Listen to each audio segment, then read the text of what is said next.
This lighting, though, does make me look terrifying. What? No, it does not. Yes, it does. No, it does not. I'm scared. It does not. Right.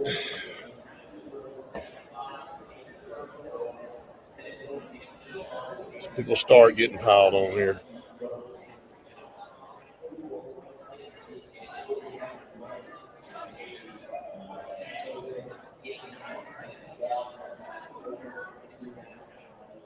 Every time I share it, and then people start popping. My eyes like hurt from being down there. I Looking can at imagine. a little camera. Snuck one out for sure.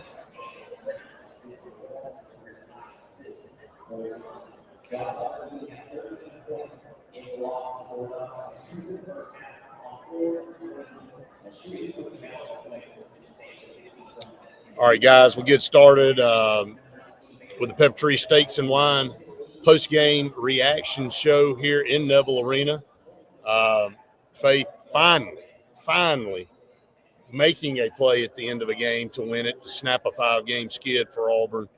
Auburn wins 75-74. It was the Keyshawn Murphy show tonight. 25 points. Owe had 29. I did say, I was kidding, wasn't I? Said, is Owe going to score 32? And he almost did. He had 29 and a huge turnover at the end of this game, an offensive foul for Kentucky that gave Auburn. Kevin Overton absolutely just ate that. I mean, he planted his feet, made sure that he was like solid in his ground, right? And boom, he just went straight back, flat on his back, and that is what led Auburn to basically. Well, they were down 1, yeah, and they get the ball back there, and you just felt like, here we go again, another missed shot at the. We got a lot to discuss on that. Just way too many shots missed at the goal. You don't normally survive that, but this team really, I was impressed with their effort. And here's a night where Keyshawn Hall struggled to score. He was 3 of 15. He looked frustrated again. Yeah, he looked a lot of the second half. I was concerned with that. A bunch of us up here were concerned with how there was some back and forth on the floor between some of the players, some frustration, because Auburn really felt like, hey, we're about to let this one slip away if we don't start making some of these shots at the goal. But Keyshawn Murphy is the storyline, and then there's another one I want to talk about. I know you and I just talked about. And when you look at his points, and he makes the shot to win the game, Elijah Freeman with 27 minutes. This is more like it.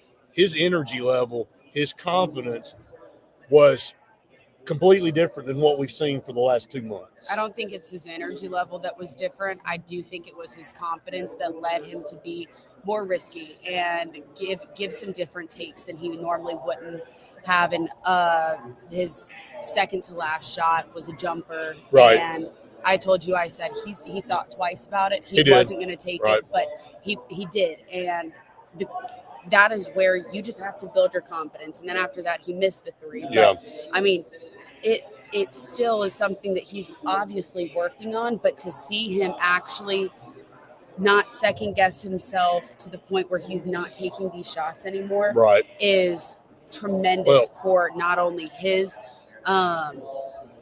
what he's able to do for the team, but also just his own ball kind of game. Well, I'm going to go back. One thing that stood out to me is Auburn didn't dig themselves in a big hole to start this game. When you go back to the start of the game, Auburn led early 4-2. You could tell Keyshawn was in the game early. And then it was kind of a little bit of a back and forth, but Auburn led a majority of the first half. Now, I was concerned with the way they finished the first half, and it was concerning when you look up, and there's a lot of different factors here. Both teams shot poorly. Both went on long droughts.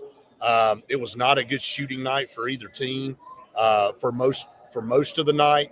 Auburn made their difference up at the free throw line, though, Faith.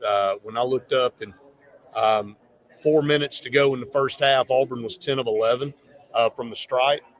We're only 3 of 12 from shooting threes.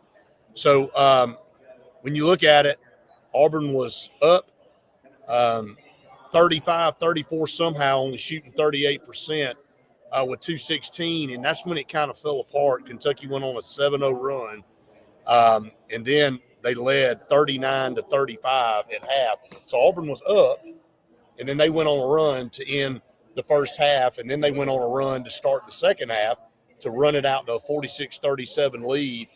At that point in time, Murph only had 12 points. So he was kind of the X factor tonight for Auburn. You could tell he was the go-to guy, and you were kind of waiting for Keyshawn Hall to wake up a little bit. He just never did. Yeah, and it just seemed like he was getting frustrated and then going and making maybe sloppier kind of shots and attempts, and that's kind of where on the floor you started to see guys getting frustrated because, I mean, look at the minutes. You got 35, 31, 37. If you're going to be making those sloppy shots and these guys are going to be running down and back on the court so many times, you can't do that. And that's where the frustration was coming from. Right. So Kentucky extends that lead, and then they go cold. I mean, like literally, they were shooting the ball about 50. I think they were shooting about 53, 54%. Then Auburn went on a 7-0 run with 13-38. And when you look at it from a standpoint, with 10:42 left, Kentucky called a timeout to kind of stop the bleeding. They were shooting 4 of 17 from outside at that point, firing a lot of threes and weren't making them. Had some wide. That's been the Achilles heel for Auburn this year. Faith, wide open 3-pointers, but Kentucky didn't hit theirs tonight. That was the difference. Both teams shot 26% at 3-point, and Auburn went 5 of 19, and Kentucky went 6 of 23. And so, I mean, that's not good for Kentucky, but Auburn, that's been kind of average for the last couple of weeks, maybe. But again, it was a sloppy night of shooting, and the ones that you did make obviously were critical to the game, and especially when it came to the lead and getting back to either even or taking the lead. Yeah, I look at just overall some of the key parts of this thing from a scoring standpoint. Again, if it weren't for Murph, man, like the rest of the team struggled outside of, Pettiford with 9, SWA with 5, Hall with 10. But again, the 11 points that Elijah added, Faith, and you and I had been talking about this for a long time. He's got the probably highest ceiling athletically of anybody on this team. And you were just like, when is he going to kind of break out and get a little bit more confident? And it was his night tonight. You kind of felt like he had an opportunity a couple of times, like you said, where he's a little hesitant, but could he do what he needed to do when the game was on the line? And, man, he was in the perfect. That can do so much for a player's confidence moving forward, and I hope it does for him. Yeah, I hope so too. I mean, again, he out there was vocal tonight on the court, and that's also something that hasn't been a usual thing for him, being somebody that's speaking up. And I saw a lot of that tonight, even on free throws and when it came to boxing out and stuff. I mean, he was over there trying to communicate and talk with some of the other guys, which obviously is also talking about his growth and confidence there. Yeah, some comments as we'll take. Again, thanks to PepperTree Steaks and Wine for being our partner here on our show. Impressed with the effort and this team finding a way not to lose at the end finally. Also didn't get who it was that made a great defensive back play to tip the ball out at the end, but, kudos to them. And then Rocky comes in and talks about Murph doing that. Yeah. That was a Sears-type flop by Overton. But, Faith, sometimes in key situations, you got to do something. I have to be honest, I can't tell if that was Bruce that was screaming that at him, because Bruce was right there on the goal line. And I really – Welcome back, Bruce. That is something that Bruce would have had. Welcome back, Bruce. And so he was right there on that side under the goal, and Kevin just, like I said, he planted his feet, and he went straight down. I would not be surprised if that was instigated by Bruce. Sounds like something, right? Just kind of go back through some of these key moments coming down the stretch. Hall did a tremendous job on one of those possessions with 4:08 where he was able to drive and get contact and go to an and one to kind of give Auburn a little bit of breathing room right there. Auburn did lead by 3 with 3 minutes to go. Oway had 23 points and Murph had 22, and then they went on a back and forth right there. Both ended up at that point having 25 apiece. Murph hit that huge three to give him 25, and that gave Auburn a 71-68 lead with 144 to go. Then Oway was fouled by SWA shooting a three. I thought, man, that's a disastrous play. Yeah. Disastrous play. That was also a terrible, terrible call because Oway did kick his foot up. There were 2 terrible calls in the first half where – and it was way too early to be having those terrible calls. Didn't touch anybody. Untouched. Completely untouched. I mean, again, I know everybody gets mad at officials and they say things, but like these 2 were completely ghost fouls. I told you, I said this is way too early for this to be happening because if it's happening this early, you know that there's about to be a long game that we're about to watch. And for the most part, kind of was. So Auburn led by 1, 71-70 after Oway makes 2 or 3, and that's with 1 minute and 38 seconds. And then Auburn had a terrible turnover there by Keyshawn Hall. So he made a great play a couple minutes prior, had a terrible turnover, led to a fast break dump by Oway to give Kentucky a 72-71 lead. They were able to get it up to 74-71 with 14 seconds. And then Auburn makes a basket. 14 seconds, they get the offensive foul, get the ball back to Auburn, and that's how it finishes with Freeman. Like a couple of shots at the rim, didn't look like he was going to go, and then there it is. 1.1 seconds, there's the putback. So, yeah. I'm absolutely going to block some of these idiots that text me during these shows. So, you know what I'm talking about.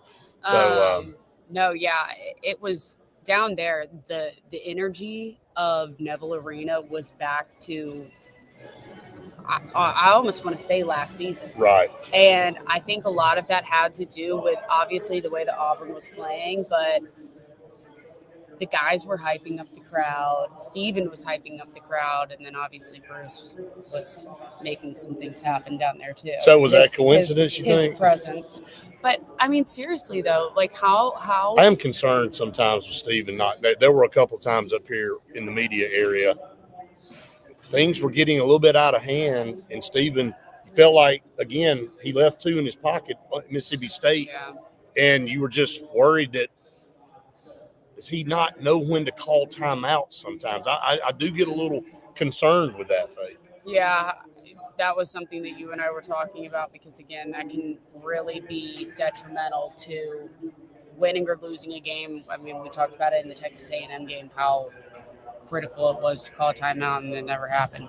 But my whole thing is I don't remember seeing Neville Arena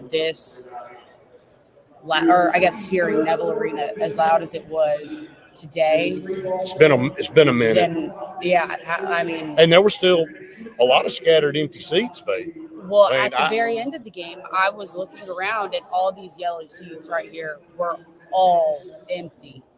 And I was like, how in the world? Like, this hasn't been a blowout game. This hasn't been a bad game. Right. I am concerned with that. And look, I'm not saying Bruce came to the rescue right here at the end of the game, but I mean, I got texts throughout the game going, Steven's got to be more vocal. He's got to be more involved in key moments. And we have seen that throughout the year where he kind of goes and squats down and kind of takes himself out of it. But I'm not saying that is what happened here, but there were a couple stretches where Kentucky went on those runs where Steven I feel like should have called a timeout, and he didn't do it to kind of stop the bleeding, to kind of rein things in. And one of those was right there before halftime where Kentucky went on that little run. Yeah. Yeah. I mean, I don't know. Does that come with time of being On the job, I don't know. I mean, We've seen a heartbreaker in this place this year at the Texas A&M game. Murph like how again. many? Murph again Yeah. hitting a shot. But I want to go back to that three-pointer he hit right after Kentucky had taken that lead. And then he pulls up and hits that three where it was kind of a back and forth there between him and Owe. And look, Owe played the rest of that game with 4 fouls. Like he had 4 fouls with a pretty good amount of time left in the second half, and he played through it. He was pissed. I mean, Owe was not happy the entire game. He really felt like he was being targeted. And that's just coming from literally watching him communicate with the refs and getting pissed off. And I mean, I'm surprised that they let him go back out there. Jeff said his Magwood done it all. I mean, he obviously is not an option this year. Not this year, but does that mean you think he'll transfer? I mean, I don't know. It's like I told you, I feel right like he really likes Auburn. I feel like he's got a lot going on just all the time. And I feel like maybe if he has an opportunity to come back and actually get some playing time, maybe. But I do think it would have been nice to have him get some experience this year because. Well, I mean, I don't know. I mean, could you at some point see him start getting inserted back into the lineup? I don't know. I mean, there's still the only time I would think that is maybe a tournament. Because I mean, Tahad was holding. That's something I wanted to talk about. Yeah. So Tahad, when he went down real hard on the floor, he was getting up, and I mean, he was stretching his left hip flexor and his left hip, which I don't know if that's the leg he went down on. I have to go back and look at the pictures, but he was really favoring that left leg, and I think it's because of that hip or hamstring maybe. And when you look at it, he had to play 35 minutes tonight, banged up. This is what we've been talking about. I mean, again, you got 27 really good minutes from a bench player tonight, Elijah Freeman, that was able to help a little bit. But Jovic, 15 minutes with 5 points. He has really gone non-existent. Really, from an offensive standpoint, he provided 5 key points tonight, but and then Mushalek with 2 minutes again. He's got the same. It's like trying to just steal 2 or 3 minutes. And again, he goes in there and fouls in the first 30 immediately of him being in there. Immediately. So the problems this team has, like you said this week on the podcast, aren't going to fix themselves this year. You just got to figure out a way to survive. But when you have to go through a physical stretch and you're here on the last third in the SEC of your schedule, everybody's getting banged up. Everybody's getting dead-legged. And you would want to give them experience before you go into tournament play or before it's too late. And that's where the big concern is of what's going to happen when somebody does go down. You want them to have experience earlier in the year than when it's too late. So, look, like, seriously, what if Tahad were to go down? Who are you going to put in? I mean, are you for the rest? I mean, that's not even an option. So what do you do? But he's the only one getting playing time. I know, but what are you going to do seriously? It's almost like, and I hate to use this as an example, but in high school football, when your starting quarterback goes down, usually the backup doesn't play. It's usually, hey, let's shift this running back or this wide receiver or this athlete over to take over the quarterback position. I don't know. I just don't know what your option would be. I don't either. There's not one. I mean, there's not one. Unless you just look at Cade Magwood and you go, all right, I know you ain't played since Buck was a calf or whatever. It's been a long time. So, but you're looking at.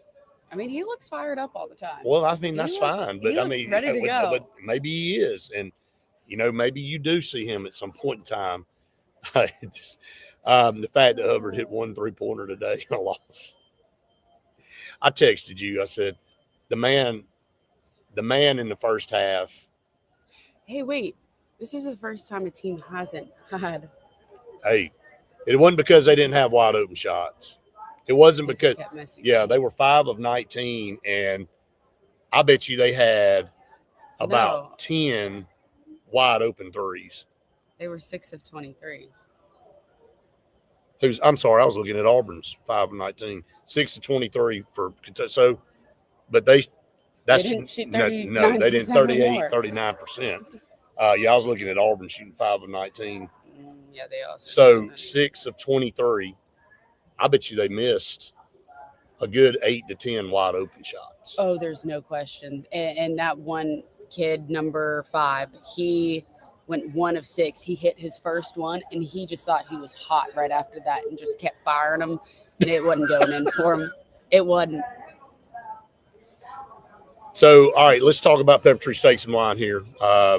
They are the best. Had and such a good steak on Thursday.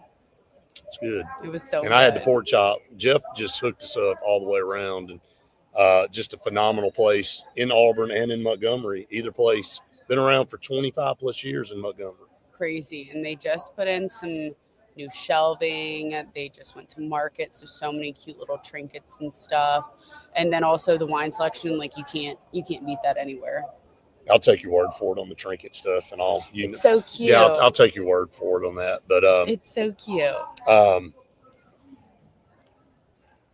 gonna block. I'm seriously gonna block some of these idiots on my text threads. They're funny. Yeah, you hope that they're saving all the threes for March Madness. Do not give them I'm cracking fuel. up. I hope they're saving their threes for March Madness because. All right, so 3 of 15. Oh no, wait. 1 of 6. 0 and 1. What are you talking about? I'm just going through here. Are you going individually at everybody's? I'm just shocked. Everybody only made 1. Let's spread them out. 5 of them. There's not many of them to look at. So Auburn only made 5 from outside. Normally, so yeah, I don't know. So free throws again. Not complaining about those tonight. So you got to look at where Auburn goes from here. They go a short turn now. Got to go on the road to Oklahoma. It's a road game, and then you come back here for 2. Yeah. With Ole Miss and LSU, who are, again, not very good. And then you have the final game in Tuscaloosa. But Auburn needed this one to keep any type of hope alive. They had 2 quad 1 opportunities left on the schedule in the regular season. This was one of them. And found a way to win it. That's the key thing, and they needed that for some confidence. It had been since 2015 since Auburn had a 5-game skid in SEC play, and they were about. I mean, Freeman didn't put that ball back with 1.1 seconds. It was going to be when 6 they were in a row. going back and reviewing it. I was like, oh my gosh, what can they be? Well, I was looking at it. We were all thinking they for? were going to review it for basket interference, like it was above the rim, because we couldn't see it from where we were. I mean, as far as was the ball over the cylinder or not? So. Oh, yeah, no, I was like, okay, they're just. I mean, look at the way that this first half went, right? And even some of the calls in the second half, I was like, all right, come on. And Caleb said, "Is Auburn going to go to the tournament?" We said Auburn needed to finish 3-3 in their last 6. They just blew a massive opportunity this week against Mississippi State. Then they come back and get this one. If you get 2 more, if you get LSU, Ole Miss, or Oklahoma, or a combination, and get to that 3-3 mark, that gives Auburn 17 wins. And then from that point, you got to look at the tournament. And can you get a couple of games, but I think being at that 3-3 mark gets you to 8 and 10 in league play.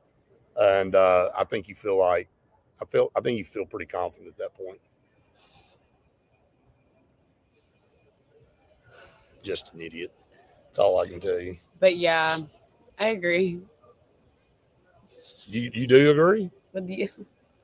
Oh, I thought you agreed with him. So, but SEC tournament, I do. I think tonight was massive because of the net rankings and all the other things that go into determining who makes the tournament. That win at Florida was massive.